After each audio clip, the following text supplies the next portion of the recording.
All right, let's jump in. We know finding new medicines is, well, it's a massive undertaking, super difficult, takes forever. Incredibly expensive. Years, billions of dollars. It's a huge barrier. Exactly, a huge barrier. And that's where computers can really lend a hand, right? For sure. Molecular docking is like a cornerstone technique here. It's Right. all computational in Mm. silico. Predicting how molecules fit together in 3D. Basically, yeah. How a potential drug might bind to its target protein. You're modeling that molecular handshake that you need for it to work. A critical shortcut, then, helps sort out which compounds are even worth making in the lab. Precisely. Saves a lot of wasted effort. And today, we're doing a deep dive into a specific update for a tool in this space, Gnina, version 1.3. Yep, the open source docking software. We're basing this on the paper you shared from the Journal of Cheminformatics. So our mission really is to get straight to what's new in 1.3, what's changed, what's improved, and why it actually matters for, speeding up drug design. Let's do it. What are the key takeaways from the paper? Okay, so unpacking 1.3, the paper points to some pretty significant performance improvements and some new features too. Yeah, the first thing that jumps out is the tech they're using underneath. They switched from Caffe to PyTorch for the deep learning part. Okay, PyTorch. Why is that a big deal? Well, PyTorch has a huge community. It's very active, lots of development.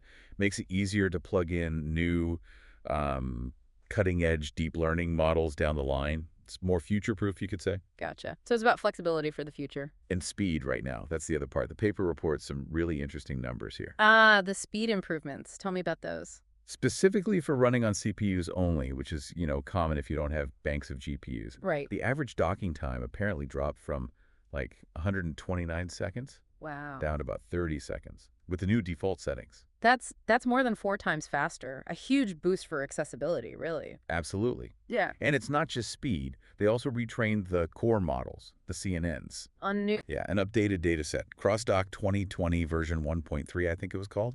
The sources suggest this version had better quality control, removed some problematic structures. Which should lead to better results, presumably. When it did, according to the paper. You see it in the accuracy metrics. Okay. The top one, cross-docking accuracy, predicting the correct pose, went up from 37% to 40%. So faster and a bit more accurate. That's a solid combination. Definitely. And there's more on the speed front, actually, for people screening, like massive compound libraries. Millions, even. Yeah. What about that?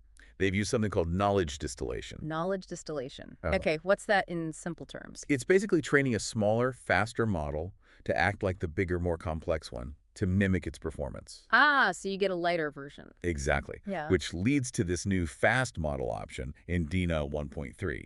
The paper says it's designed for really rapid screening. And how fast is fast? The average CPU time mentioned is just 16 seconds per complex. 16 seconds. Okay, so half the time of the new default.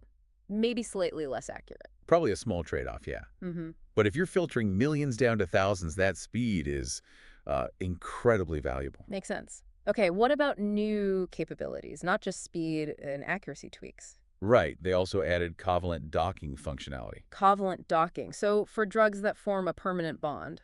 Exactly. Not just the usual reversible interactions. Some drugs work by actually forming a chemical bond with the target protein. Gnina can now model that. That definitely expands its usefulness. How well does it work, though? Did the paper cover the performance on that? Ah, that's an interesting point they raise. Mm. So the capability is there.